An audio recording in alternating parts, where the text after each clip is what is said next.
I'm working harder than I've ever.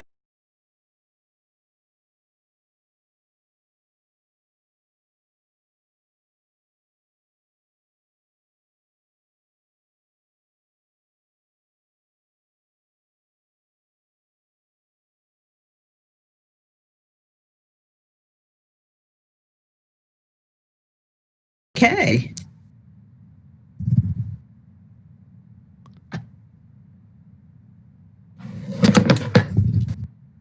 Good afternoon, and welcome to the Council of the Americas Symposium panel on the acceleration of the future of work.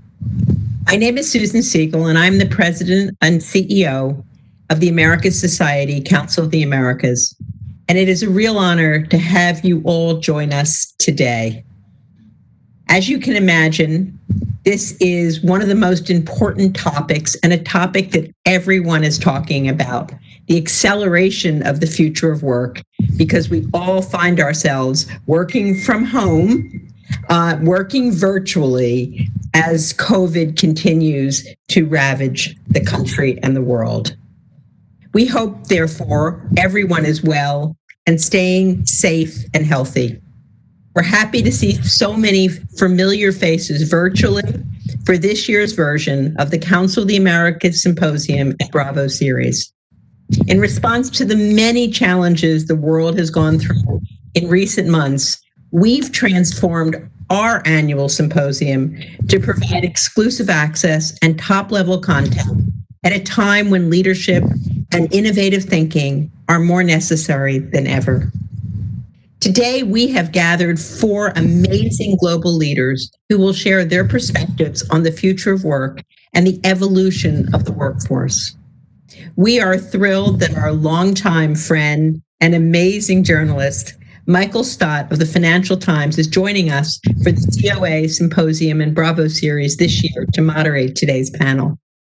Our audience will have the opportunity to ask questions to our panelists towards the end of the program. Please use the Q&A box that appears on your screen, and the moderator will read questions for you. We'd also like to thank our sponsors, Bank of America, the AES Corporation, MasterCard, SAP, SoftTech, Chubb Latin America, HSBC Securities, and Microsoft, our partners at the Inter-American Development Bank, and our media partners, America's Quarterly, CNN en Español, and the Financial Times. And with that, Michael, I would like to pass it to you. Michael is the Latin American editor at the Financial Times. Thank you for joining us, Michael, and I look forward to the panel. Michael.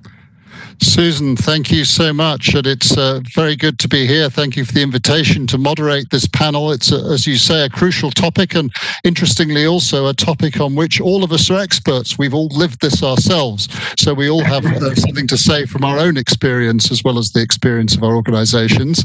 And to discuss the topic, we have a great panel with us, with people who can bring a lot of expertise to this. So I'd like to introduce them quickly to you. First is Sebastian Fernandez Silva, joining us from Buenos Aires, who's the Chief People Officer for the retail giant MercadoLibre, who has become one of the big winners of the pandemic. In the FT, we did a series on the winners of the pandemic, and MercadoLibre were the biggest winners from the pandemic in Latin America. So, Sebastian, welcome. Second is Fernando Iraola, who's the global co-head of corporates, GTS sales and GTS head for Latam at Bank of America, the second largest bank in the US and the 8th largest bank in the world, joining us from the Connecticut area. So welcome, Fernando. Then we have Linda Aiello, who is the SVP of International Employee Success at Salesforce, the US cloud software giant, and famous, of course, for its customer relationship management software that many of us use.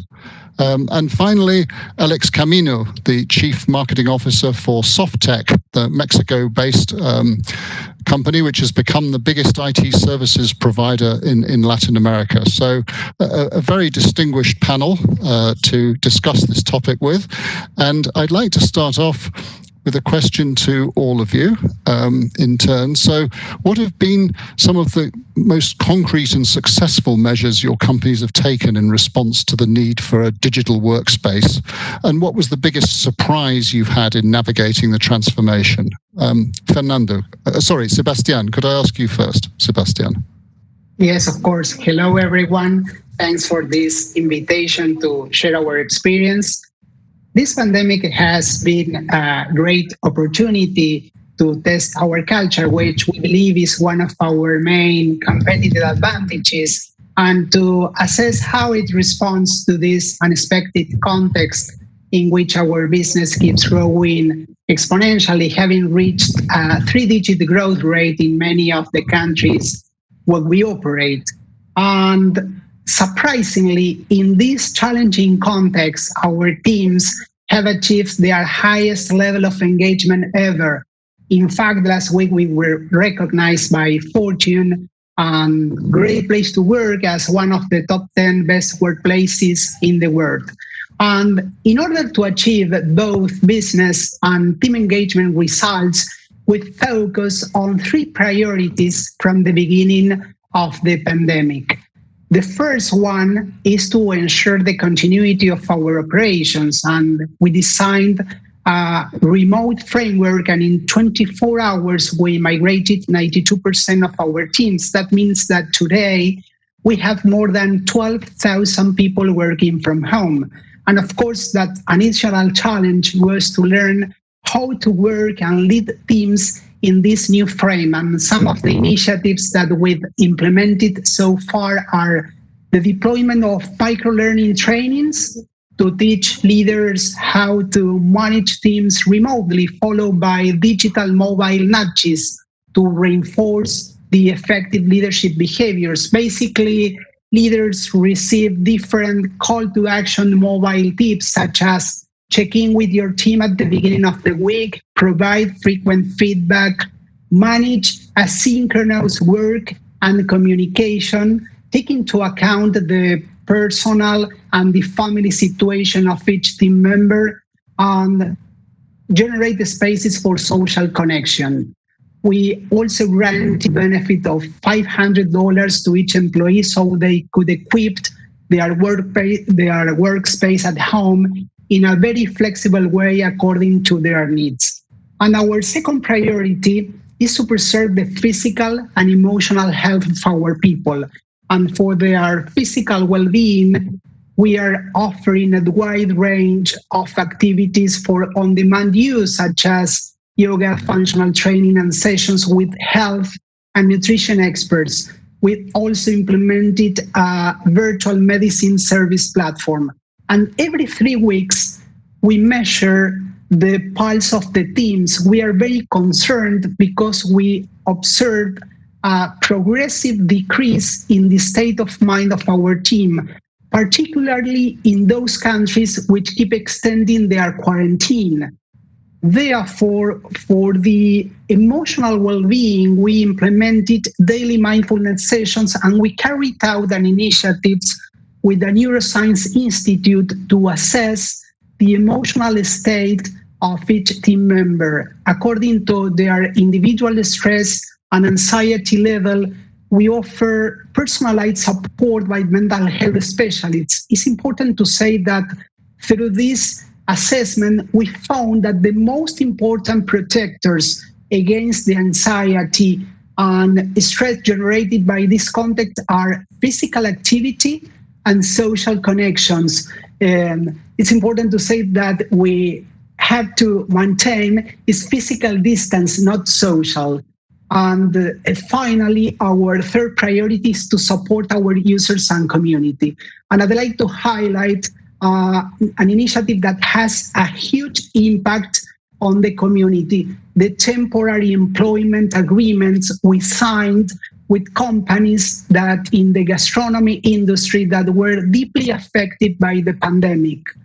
And we are temporarily employing people from Le Pain Quotidien, McDonald's, Starbucks, and Burger King to work in our logistics and customer service departments. I think that this is a win-win agreement for the four parts of the equation. For the allied companies, because they save in salaries when their operations are really affected, and at the same time, their workforce develop new skills. For the employee, because they continue earning their full salary, go on working, which is really very important for their mental health in this context, and expand their employability, gaining experience in a different industry. And for us, for MercadoLibre, we can fill positions very quickly, reducing cost in recruitment services. And finally, for the state, since they don't need to pay the emergency subsidies that many governments have implemented in the regions.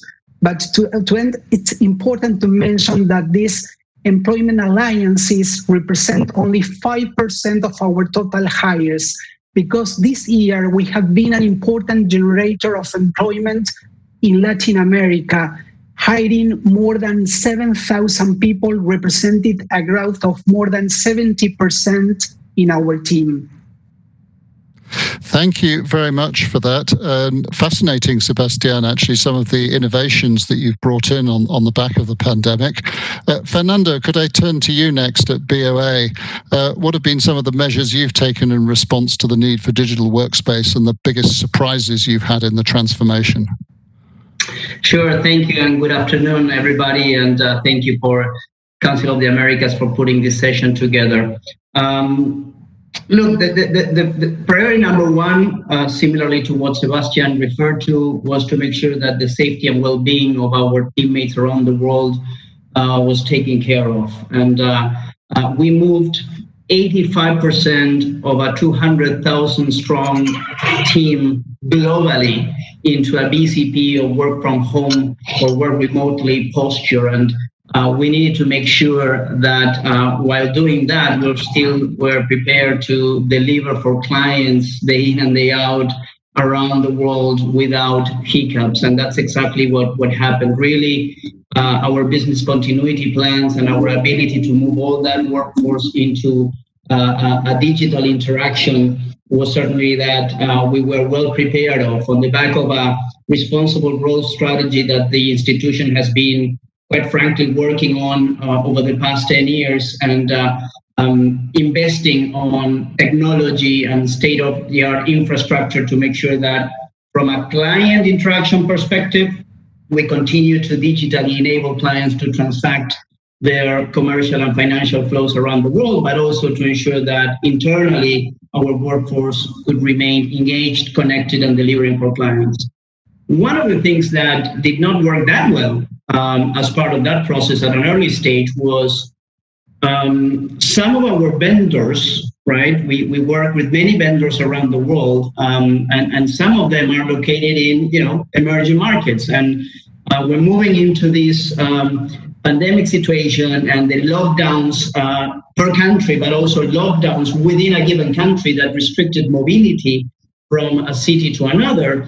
And looking at our vendors' business continuity planning, which was associated with a given geography, that created some challenges to begin with an early stage of the crisis. And the institution, together with its vendors, had to react promptly to make sure that we shifted some of that services providers to different geographies to make sure that, as I said, we were able to deliver for clients day in and day out, which is what we did.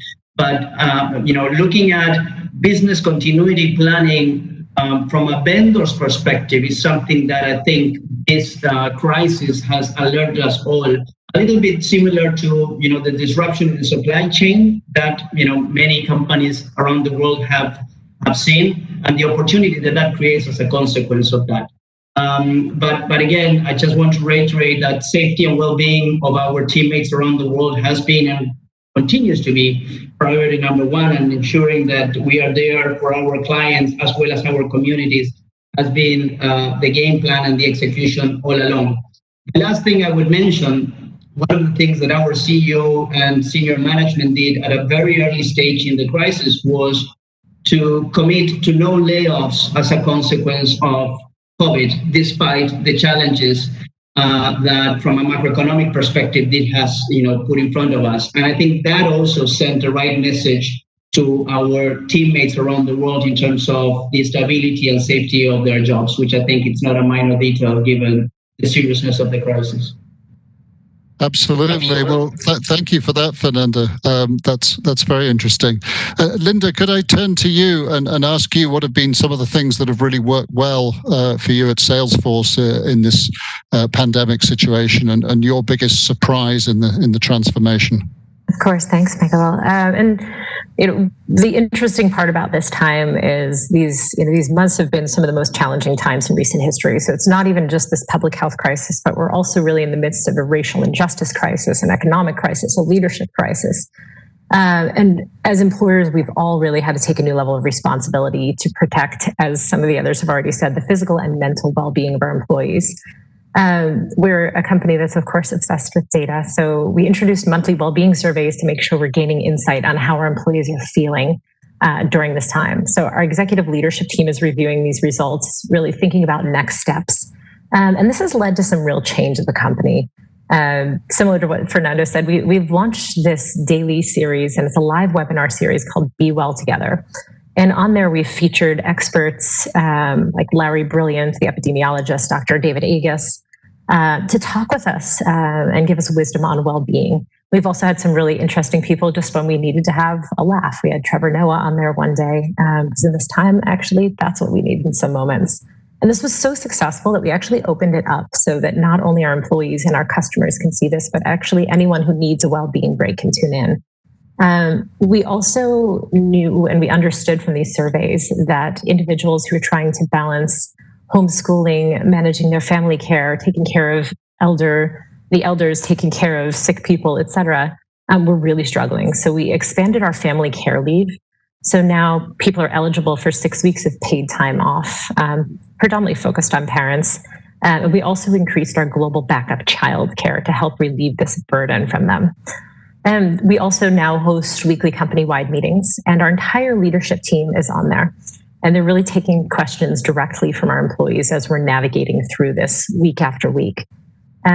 Additionally, for our customers, we put forward and we relaunched a product called work.com. And this is really a solution. It ranges from contact tracing, emergency response management, employee wellness assessment, shift management, to really help accelerate both the private and public sector, their response to COVID-19 pandemic and their ability to get their employees back to work. So it's really this single hub so leaders can have a 360-degree view of this return to work readiness across their organization, their locations, their employees, their visitors, and really make data-driven decisions. So, as a summary, one of the best things we can do as leaders is really recognize the wide variety of perspectives, of emotions that our people are experiencing. Make sure that we're responding and thinking about those pieces. And one of the pieces for us, the employee response has been really tremendous to these actions and these moves that we've taken. But we've also been really open and honest in that we don't have all of the answers.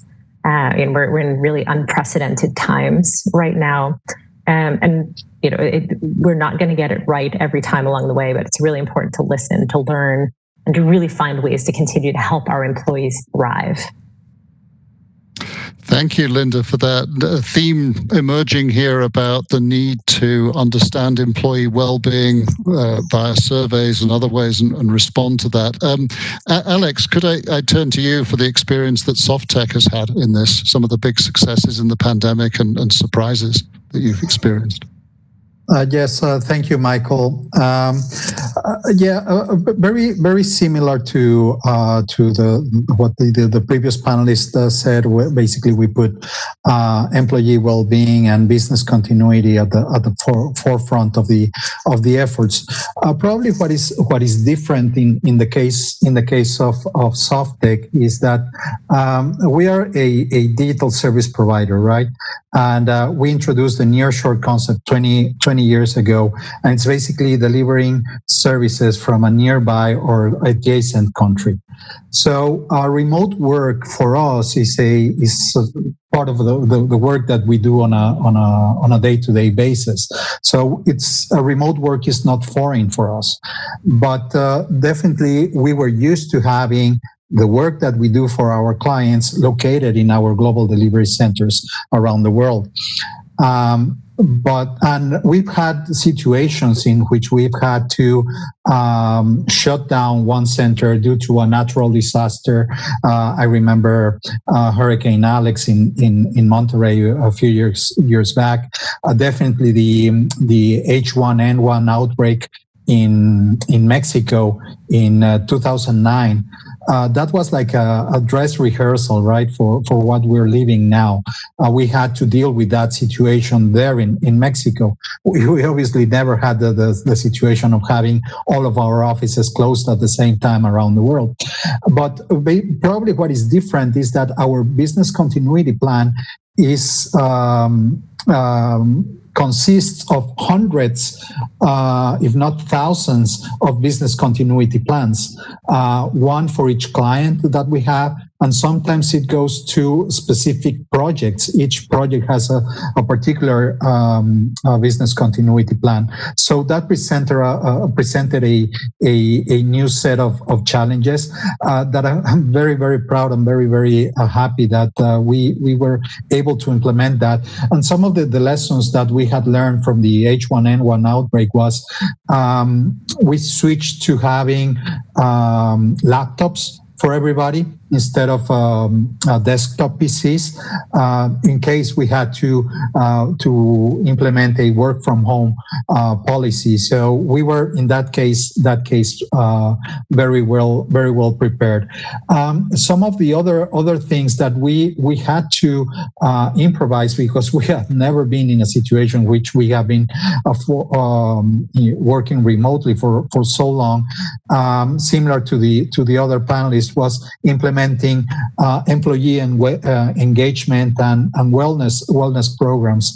One of the programs that I think really helped us to bond together was a daily show that we have, which is called Wellness Dias.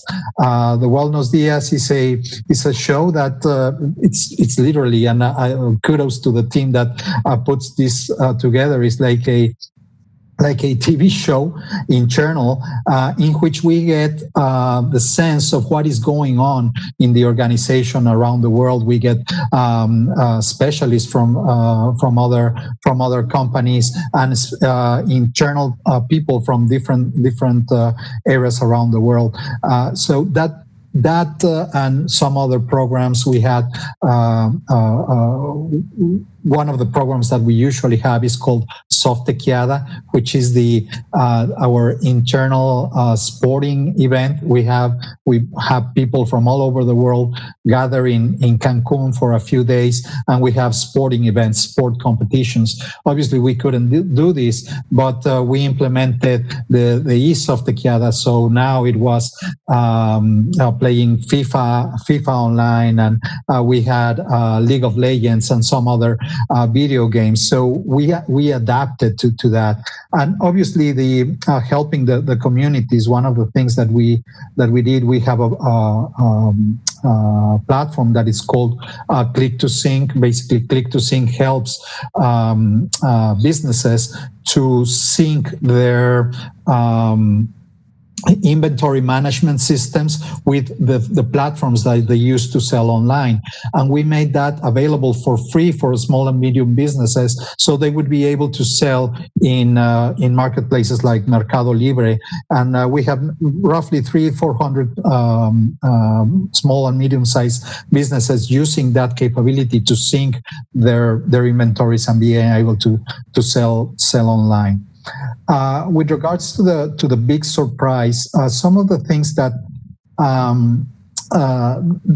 it's really surprising, not only about Softec but overall in general, is how we have been able to turn this into an opportunity.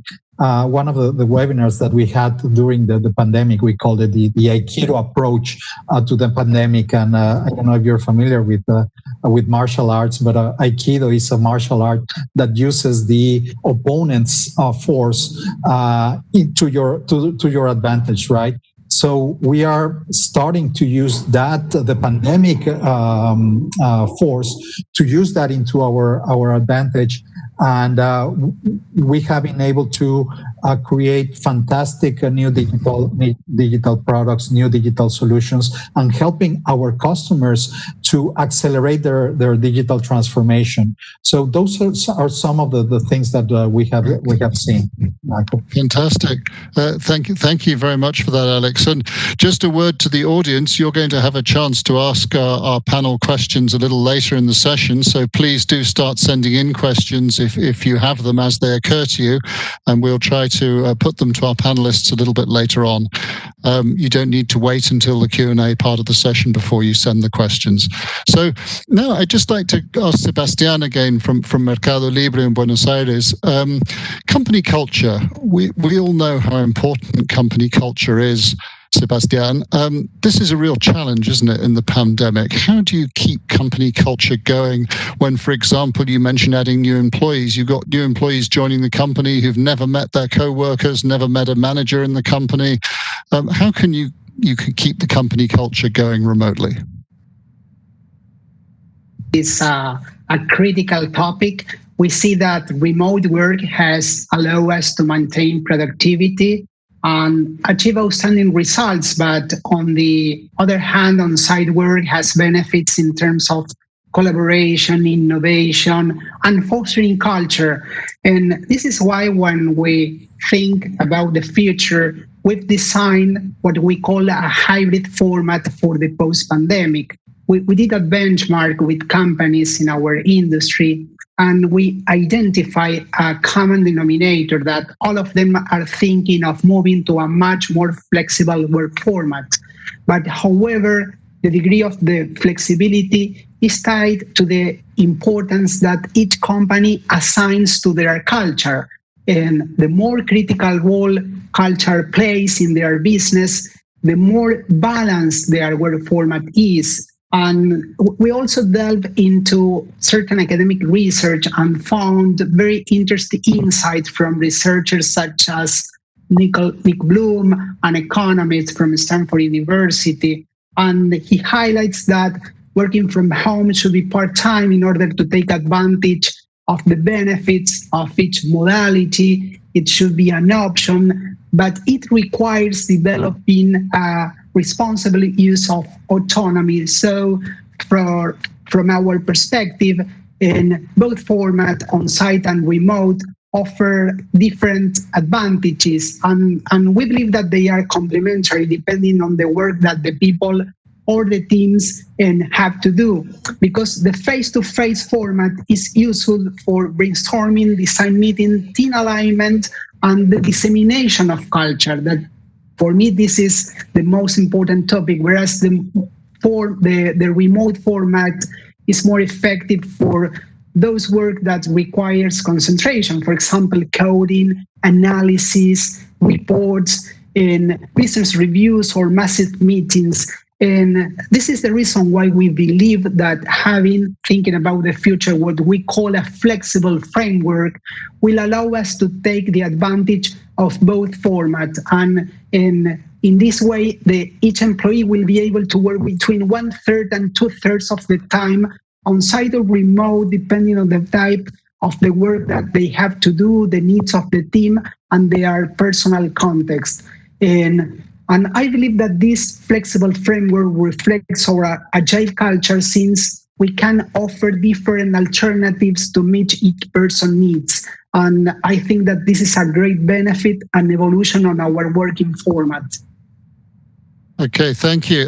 Linda, we've been talking, several panelists now, about the need for well-being and to look after employees' mental health.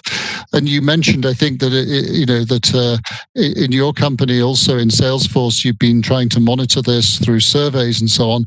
But to what extent do you think you can really trust surveys that are carried out at a distance when people are working at home to really assess their mental health? How can you be sure that people are really giving you an accurate picture of how they're feeling and whether they're under particular stress or strain when you're not seeing them or meeting them? The piece that's really important is, again, it links back to culture. So when Sebastian was talking about the importance of culture during this time, at Salesforce, trust is our number one value. When we think about it with our customers, it has to do with how we're using their data, et cetera. But that's the same with our employees. So we have to build trust with our employees in terms of how we're using this information. So we've watched over time, and we want to make sure we get an accurate representation. But we are certain that as time goes on, people are more comfortable with how we're using this information and what we're doing in turn, so that they're sharing that realistic experience that they're having, because they're actually seeing the impact of what they're saying on our programs, on our benefits, et cetera.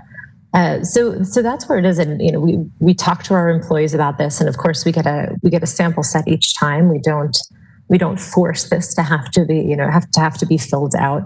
But we're a company of upwards of 50,000 people, so we get a statistically significant number of responses and can understand that these are the trends that we're looking at. We also look at our employee survey data. We're also looking at uptake of some of the benefits that people are utilizing. We're looking at how many people are on these Be Well Together campaigns. We're looking at all of those, where people are opting in and giving them the option to do that at all times. So I do believe it is possible to get an accurate view, at least within a small range, of how people are at this moment. But also your employees have to trust that what you're doing with that information is for their benefit.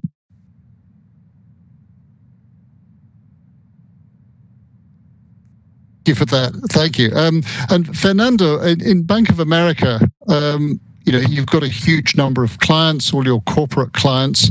I remember once in a previous job, a senior manager saying, business is done by human beings who meet face to face and do deals. That's, of course, not possible at the current environment. How are you keeping your client relationships going? And how much do you think this will stay remote in the new world? What's the new normal going to look like in terms of relationships with clients? Great question, Michael. I am one of those traditionalists that believe that nothing replaces the personal contact with a client. And at the end of the day, while as a financial institution, we start looking more as a technology company, given our investments in technology with a banking license, we are still a people's business. Having said that, one of the things that has worked extremely well throughout this crisis is that client engagement and connectivity. When we moved into this posture back in middle of March, one of the primary things we set ourselves to execute upon was to ensure that we were closer to our clients than ever before. Through webinars, through one-on-one sessions, through client roundtables, through cybersecurity, content sharing, solutioning, supporting them from a BCP standpoint. And we saw that client engagement, quite frankly, tripling across the board at a global scale in terms of customer touches around the world. So that level of engagement and intensity has certainly grown exponentially despite the posture. Whether we are coming back to a world where business traveling, for example, is going to be as intense as it used to be, or jumping on an overnight flight for one senior client meeting in Brazil, for example, are going to be back. I honestly do not think so. I was reading recently a Fortune 500 surveys of CEOs, and they were asked the question whether they see business traveling as it used to be pre-pandemic, and almost 52% of them said no. And I am more on that camp. I think one of the things that we have come to realize is that we can be close to our clients through remote alternatives, almost the same way, again, losing that personal touch, but If I'm gonna, plan my next travel schedule, I'm gonna make sure that I am packing that schedule to take the most benefit out of that trip. And the days of, as I said, jumping on an overnight flight to go and see one client in a given country, I think those days are gone.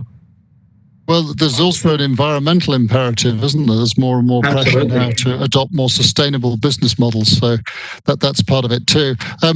Alex, could I ask you in soft tech? I mean, one of the things we're juggling here is how much of the change that we've adapted to recently is permanent and how much is temporary. What's your feeling, Alex, in soft tech about what's permanent and what's temporary in the changes? Well, I hope that the use of face masks is temporary. I hope that it goes away soon. But certainly there are some things that are here to stay, right? And one of the things that we are starting to see is that COVID-19 is an event, right? It's a very dramatic, very serious event, but it's an event that happens in the middle of some trends, and it either accelerates or decreases some of these trends. And the trend of remote work has been speeding up slowly, right, for the past few years. But what COVID-19 has done, it certainly accelerated it. I agree with Sebastian that we're not going to be in a situation in which we are going to be going everybody back to the same work scenario that we used to have, and we're not going to be in a situation in which everybody's going to be working remotely. It's going to be a hybrid, right? A hybrid in which we're taking the best of both worlds. We are betting on the hybrid workplace.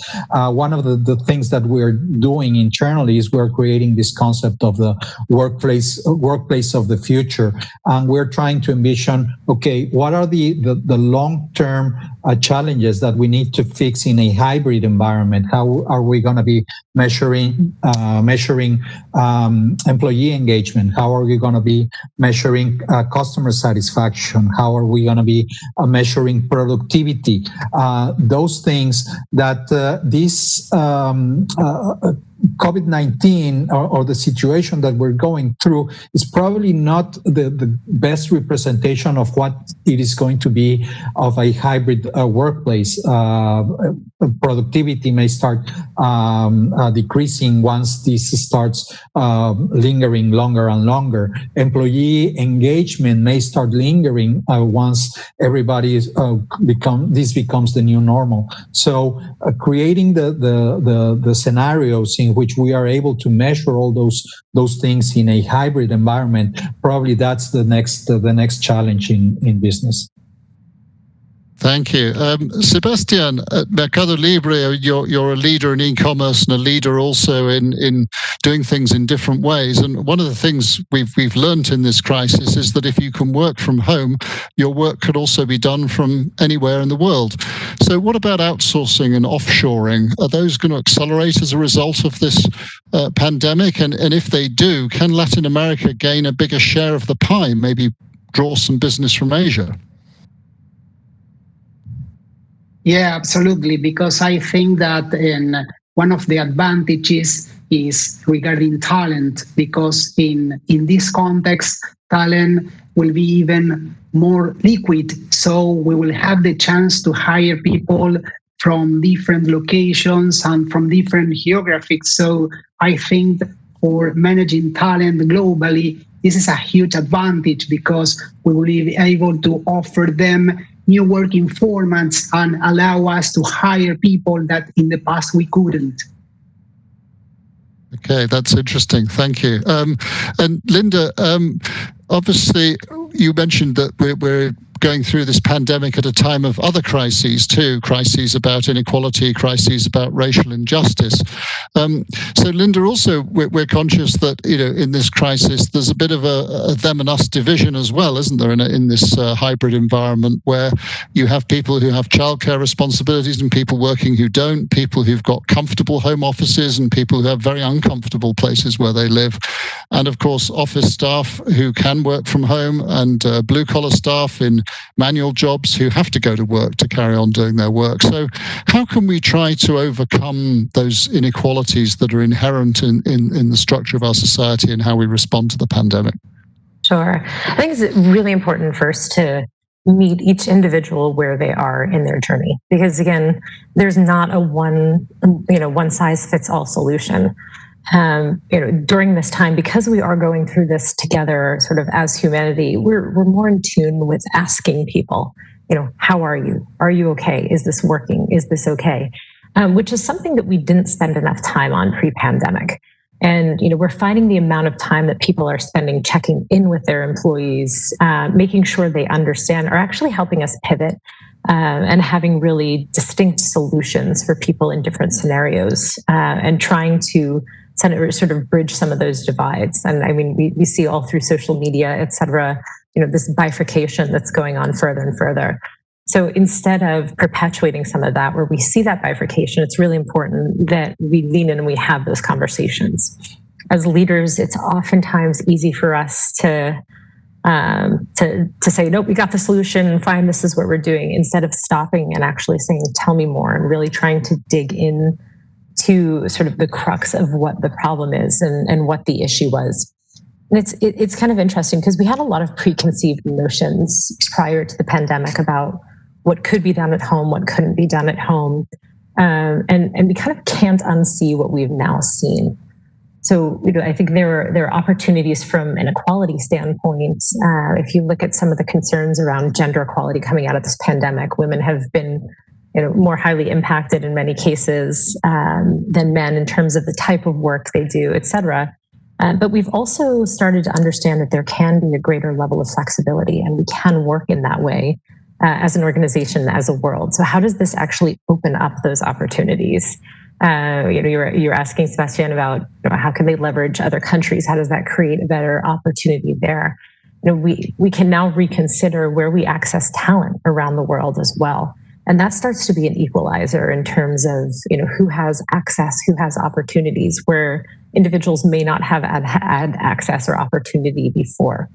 I think the issue where there's a group of employees who are sort of office-based versus a group of blue-collar workers, and that's a really, really interesting piece.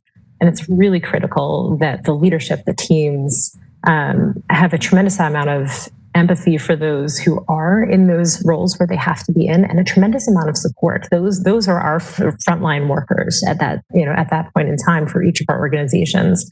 And it's really important that we recognize what they are doing on behalf of all of us, where we can maybe have some more flexibility. So I think that, again, that recognition, that support, and making sure we're having unique, tailor-made sort of solutions for the various people, the various workers out there is really important.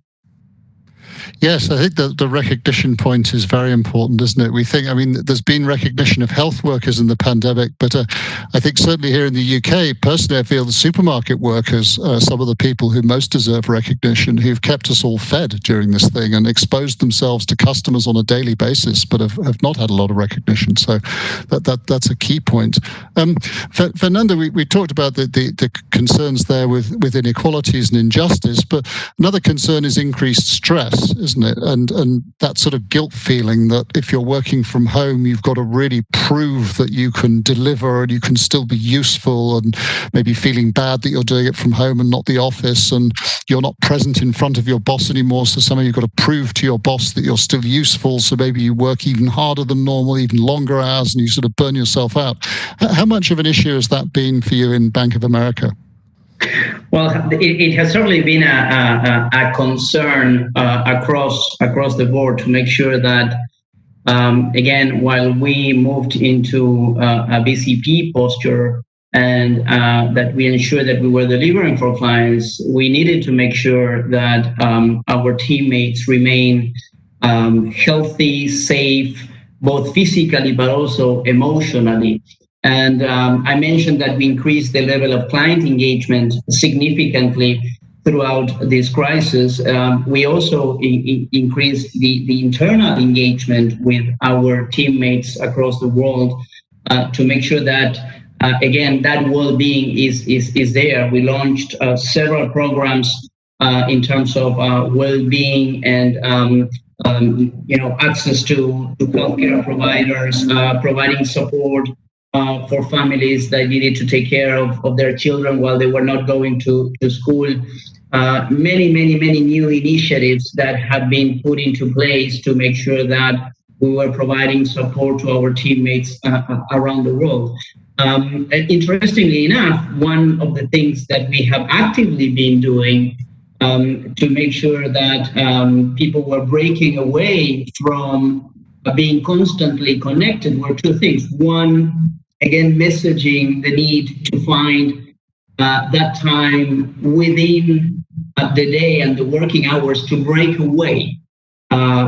Get out of your house, go for a walk, again, obviously respecting social distancing and taking care of yourself, but find the time to do something different to your day job and avoid being 24/7 in front of a computer or on the phone. That has been a messaging that we have been conveying at an early stage. The other one, we have been also tracking employees and teammates taking vacation.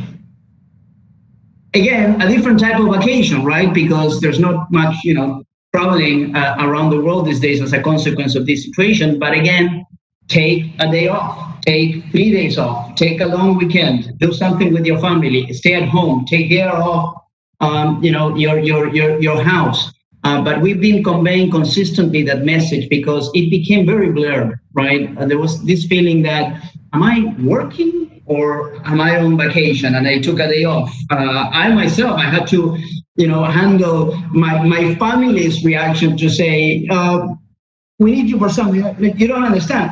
I'm at work, even though I may be at home. But finding that time to break away from your daily job responsibilities and breaking away, taking a vacation has been one of, two of the things that we have been consistently encouraging everybody to do to sustain their, mental and emotional well-being, because we kind of knew that this was going to be a long period of time going into this posture. And 7 months later, we're still here with some improvements, but certainly still very challenging. So sustaining that openness so that people can sustain that well-being is absolutely critical for the long run.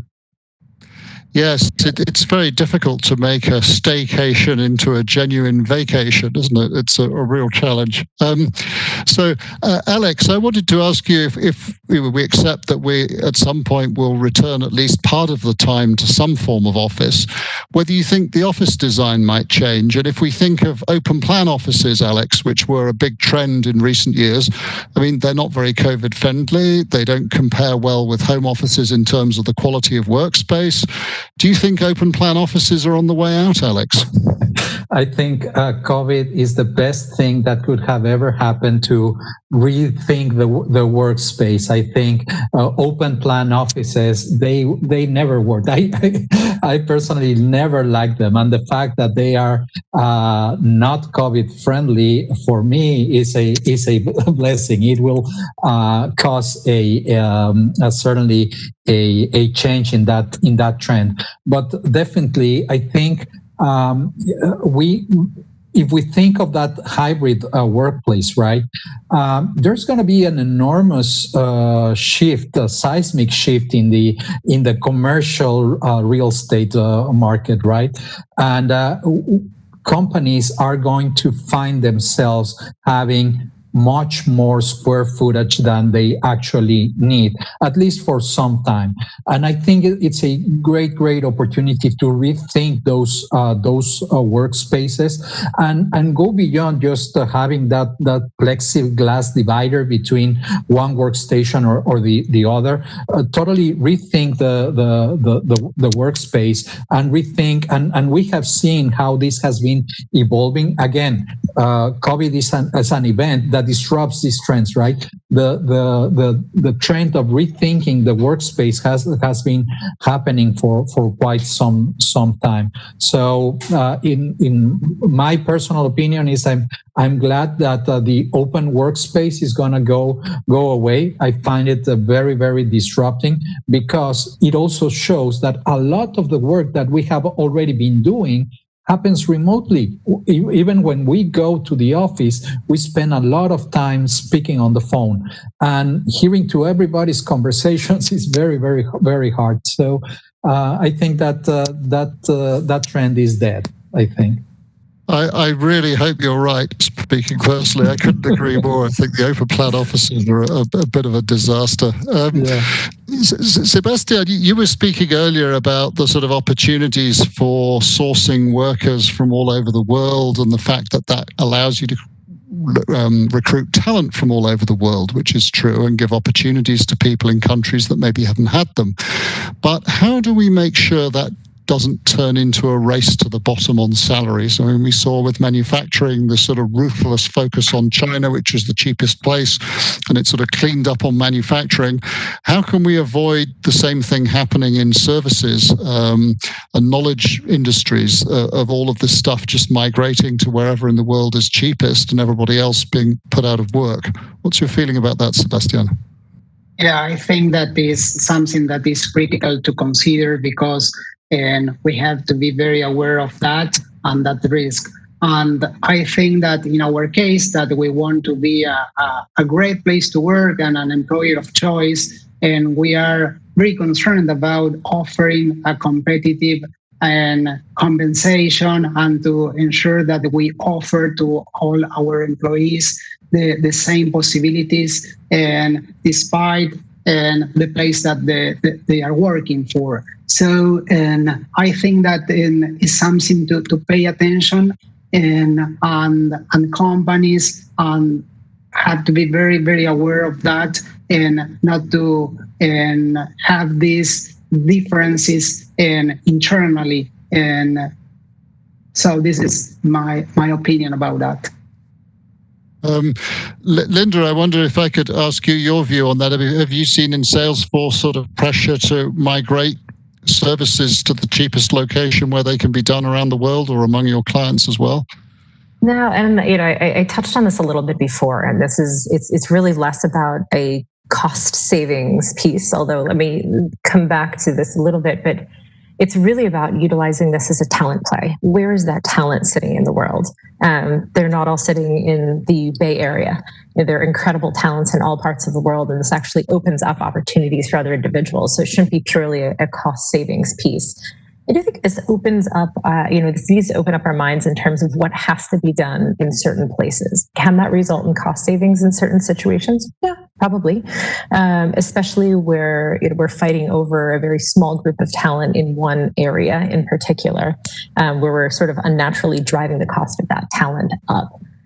So I do think, as businesses, as leaders, we should again reconsider what has to be done from a certain place, what can be done from anywhere, and think about it from a talent lens rather than purely a cost savings lens. Okay, thank you. Let's hope it happens that way. Fernando, in Bank of America, obviously you've got a responsibility across Latin America, and in Latin America, the access to digital services is very varied from country to country, and of course within countries and cities too. Do you see any evidence that the pandemic is going to force governments in the region to improve the quality of broadband services to large chunks of the population? Has that been taken on board, do you think? I think the answer to your question is yes. Is it the same across every single market in Latam? Probably not. But I think that there are efforts towards making sure that technology becomes available to the vast majority of the population. But one of the things, by the way, that came as a surprise also when we moved into this posture was clearly connectivity, internet access, even for our customer base was a challenge across Latin America, and that they were not really ready for moving into this posture, not just from the perspective of equipments, but bandwidth. So they had to deal with that and address that challenge as part of this process, but also, thinking about it going forward. I think that will continue to improve, but certainly governments play a key role ensuring that becomes available again across every level of the economies. That is part of what will make a successful economy of the future. It is absolutely critical that takes place. Technology is enabling a lot of access, not just information, but again, transaction banking access across the world, and certainly it is the case in Latin America. E-commerce, again, MercadoLibre being such a success story, but across the board, again, this business to consumer, consumer to business being enabled by technology. It's something that it's not only here to stay, it's going to get even further accelerated. So internet access, technology connectivity is one of the key success factors for the economies in the region, and governments play a critical role into ensuring that is the case. The other observation I would make is governments obviously play a critical role to ensure that the conditions are there in each and every one of our geographies in the region for job creation and for investments. Because we can have the best technology in the world, but if our economies are not, conducive towards investments and more job creation, technology will not be a bridge to a difficult macroeconomic scenario. And I think there's a lot of work to be done from that perspective in our region, unfortunately. Absolutely. And that brings me to another reflection, which is that prior to taking this job, I was based in Tokyo and I was working for our parent company, Nikkei, who have a business publication covering Southeast Asia. So I was traveling in Southeast Asia, and it's very noticeable that Southeast Asia was quite a long way ahead, frankly, of Latin America in aspects of the digital economy, tech startups, particularly digitization of services, e-commerce, and so on. And I wanted to ask Alex whether you feel that this pandemic presents Latin America with an opportunity to sort of leapfrog a little bit and really catch up and maybe overtake in some respects other parts of the world which it's lagged behind so far in terms of tech. Yeah, absolutely. I mean, it's like every crisis. This is an opportunity, right? But I think it's an opportunity that has been brewing for quite a while. You mentioned earlier in the previous interventions with regards to the availability of talent and offshoring. We have been driving the promotion of Latin America as a destination for services for quite a while, as an alternative or a complement to India-based models. But we think that the talent is here. We have many things in common across the region, and we can become a very attractive area for startups. And just look at some of the startups that have risen right now in the pandemic. I think Corner Shop in Mexico, born in Chile, it grew in Mexico and then all over Latin America, was acquired by Uber, and now they are taking this to the US market. A very successful startup with a very successful business model. Another one, it's called Robin Food, which is cloud kitchens. It started in Latin America, in Peru, Brazil, Chile, and the unique value proposition that they bring is that they are customizing this to the local needs. They can hyper localize the food delivery service, contrary to some other models that have a price point, right? It has a price point entry. The approach that Robinhood is taking is we can lower that entry, that price of entry, so we can make it more accessible. And they are using the commonalities that happen throughout the region, starting from language, huge Spanish speaking population, several very similar levels of income to create a sustainable business model that can scale. I think it's a great opportunity for Latin American startups. Yeah, it's good. I think one of the most encouraging things, if you like, this year has been, and the last year has been, to see Latin American tech really start to take off, and areas like fintech and health tech as well, which has been a very big growth area and has really come into its own in the pandemic. Sebastian, I wanted to ask you also on this theme of how the pandemic might bring better change for Latin America. One of Latin America's big problems, and it's been a huge problem in the pandemic, has been the size of the informal labor force. And I wondered what you think companies and governments can do in the region to address the challenge of informality in Latin America's labor force. Sebastian. Yeah,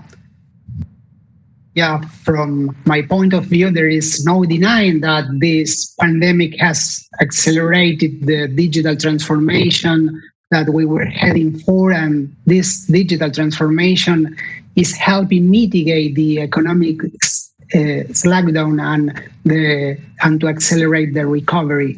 And I think that upskilling and reskilling play an important role to lessen the impact of COVID-19.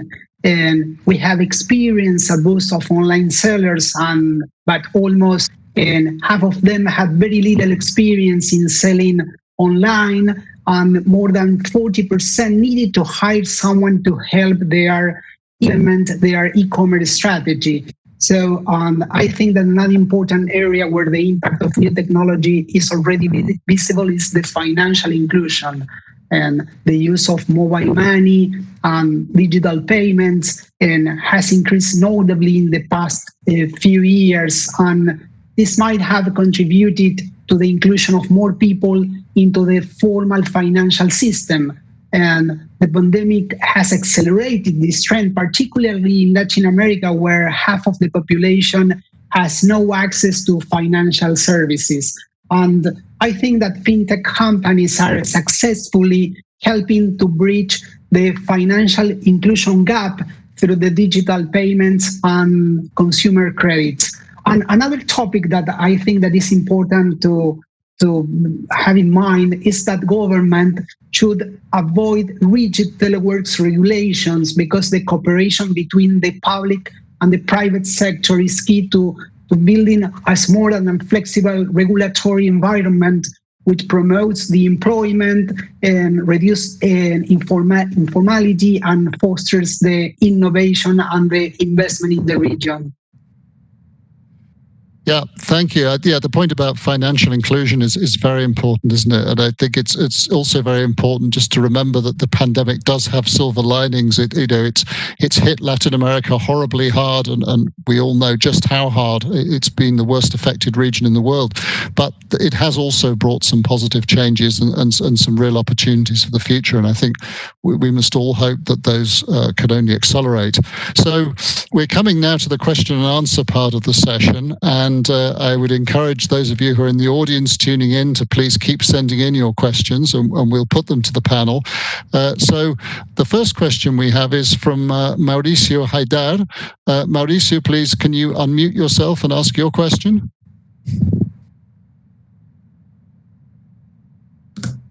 Sure. Are you guys hearing me? We are, yes. We are, yes. Oh, great. So I'm Mauricio. I'm from Bank of America, GTS Latam sales team. First of all, I would like to thank you for all this very insightful and rich discussion. It has been very, very good. My question is to any of the panelists. Honestly, I was about to ask kind of the same from last topic. So, but I would like to hear from some of them or to any of them that their thoughts on. So innovation, data, and digital experience are accelerating in reshaping the business world, right? So how do you see Latin American region prepare for such a resilient times comparing to other regions? So it's a very similar to your last point, but I just want to hear maybe comparing to other regions. Who'd like to start on that? Well, probably I think it's a unique opportunity for companies to truly embrace digital and double down on digital. I mean, just imagine that this had happened 20 years ago. It would have been completely different. We wouldn't have Netflix. What would we do without Netflix, right? We wouldn't have Uber Eats, corner store, those kind of things that we are now used to. So doubling down on digital, I think, is key, and leveraging the new consumer behaviors that have emerged. I mean, previously, we didn't buy furniture online. Now we do. We have bought our home office furniture online, right? We didn't buy groceries online. Now we do that. So there's a shift in the consumer behavior. Companies and startups should leverage that shift in the consumer behavior. Michael, can I comment on? Yes, Linda, would you like to answer? I would love to comment on that. It's interesting to watch. You know, I've spent my last 8 years in Europe, so despite the American accent, I was mostly focused on what I call most of the world, not rest of the world, most of the world. And what I'm really impressed about when I look at Latin America is the speed of adoption. And I see this as being much faster than other regions in the world. So there's really an opportunity to almost leapfrog other regions that are taking time in terms of digital transformation. So the cycles that we're engaging in other parts of the world would take 1 year, 3 years more. And in Latin America, we're seeing just how quickly it's happening and how quickly the change is happening and how quickly these companies are impacted when they're embracing digital technology. And to be very honest, if you didn't have a digital presence going into COVID, you don't exist. Alex gave some really great examples of some companies that have really disrupted and have brought a digital presence to these products that we hadn't had before. And that innovation, again, is happening in Latin America. And we see big companies leveraging digital technology. We see small companies innovating in a way that we're not necessarily seeing around the rest of the world. So keep it up, keep it going, because this is an unbelievable opportunity. Thank you. Yeah, and I think we talked a bit about having better tools available, but there's a practical question here from the audience. In general, how did you deal with the different technological background of employees to integrate them for remote working? How much training was involved? I wonder maybe whether Fernando, you would like to take that one. Look, I definitely I think there was a need for training across the board, but I would say again the way that we as an institution reacted to the challenge was very impressive to see how an organization of this size moved to operating virtually almost literally overnight. And I still remember March 15th being that date. Where we were called to stay at home, and again, most of our teammates were moved into this posture. But over time, definitely a series of trainings were launched, but also to ensure that things more basic like your internet bandwidth. Did you have all the resources that you needed at home to be able to operate? Many people went back home that day and then they were asked not to return, so they didn't even have their laptops with them. So we had to make sure that all of this infrastructure was made available to all of them to work and interact. Again, speaking about vendors, some of them were not allowed to go back to their offices in parts of the world. So we had to deploy that infrastructure into our vendors' homes to be able to deal with this. So there was a degree of a logistics effort in addition to training to make sure that all these tools were made available so that we continue to service clients around the world nonstop without a hiccup. So challenging, but that was a very, very strong and positive surprise in terms of our preparedness going into this crisis. Thank you, Fernando. Interesting question from another member of the audience about public-private partnerships. Maybe one for you, Sebastian.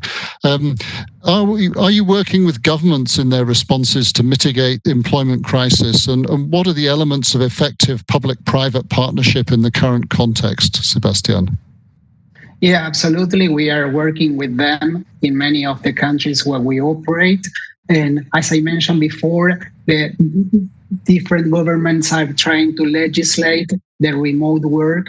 And I think that this is something that gives us a tremendous competitive advantage.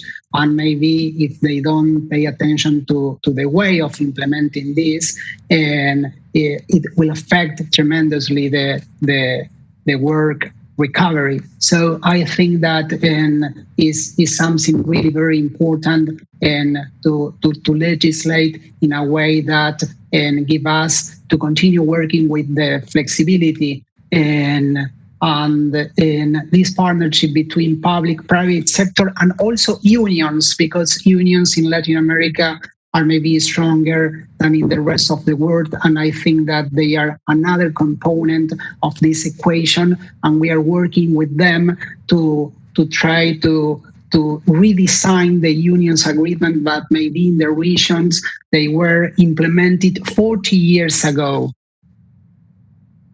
Yes, unions is a very good point. I'm glad you touched on that one. As you say, I mean, very important in parts of Latin America. Alex, I wondered if we've talked about a lot of the benefits and the adaptability and the flexibility that everyone has shown.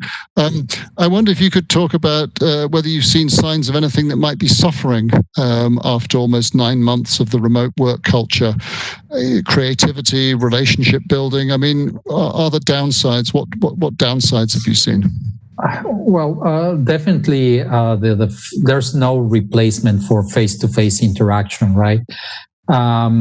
We see also there's this. I was reading this morning an article that the amount of energy that a Zoom meeting consumes, it's several orders of magnitude higher than what a normal meeting would take, right? So I think that, and I've seen also in the team that we finish the day exhausted. We have been sitting in the front of the computer for 8-10 hours at a time in some cases. At the height of the pandemic, it was 12 hours, right? As things started to ease up, well, we were able to start letting it go. But I think that exhaustion, screen exhaustion, is and I don't know if there's a term for that. I think there should be a term for that. That is something that we really need to take into consideration. But also the having an impromptu conversation, the water cooler talks, that may be suffering in the long term, and we would need to figure out how we are going to be addressing that in that hybrid workplace. Linda, have you got any thoughts there to add on the possible downsides, things we need to be keeping an eye on, any of the warning lights that are flashing in this new environment? Yeah, I think one of the really critical things, and I think it was touched on very briefly earlier by Sebastian around this idea of reskilling. And if we don't get ahead of that, that's going to be a really big problem, both from an unemployment standpoint, but also from the standpoint of, can we actually do the jobs in this new environment? Because we've really pivoted how we're doing things. What were previously events teams who are doing on-site events, now we're moving to a digital event, et cetera. And how do we really do that?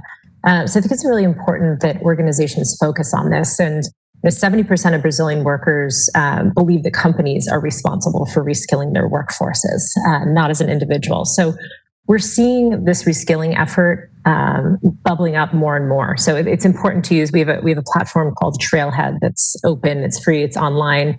We're working with governments to help with this reskilling effort as well, to train the population to make sure that they can seek out work or up their digital skills. And I think this is something that's really critical. If we're not on top of it, it can be something very damaging, but if we get ahead of it, it could be one of those silver linings. So it could go either way. Yeah, no, thank you for that, Linda. It's a good note maybe to end on, that need to think forward in terms of skills for the future and reskilling. I think, we've covered a tremendous amount of ground, actually. It's almost impossible to sum up the discussion in a minute. But thank you so much to all of the panelists for sharing their expertise, their experiences, and their wisdom with the audience. And for those of you who've tuned in, I hope you found it helpful. It's a big topic for us at the FT2. We've been running a series called Rebooting the Workplace, which is free to read. So you don't have to be an FT subscriber. You can find it at ft.com, Rebooting Workplace. And I hope you've enjoyed the session and found it very helpful. So I think with that, Susan, I'd like to hand over back to you. Well, thank you so much, Michael. What a great panel. And it was so relevant to what everybody is thinking about today. It was you were all great speakers, and Michael, as always, you were an amazing moderator. It was a truly great conversation, and I think it's safe to say that we're all leaving today's program with a lot more information, a lot more to think about, a lot more to focus on, and of course with WebEx exhaustion, as we all have. We hope, we want to thank the panelists. I want to thank you, Michael, again. I want to thank all of our participants for spending this hour and 15 minutes with us.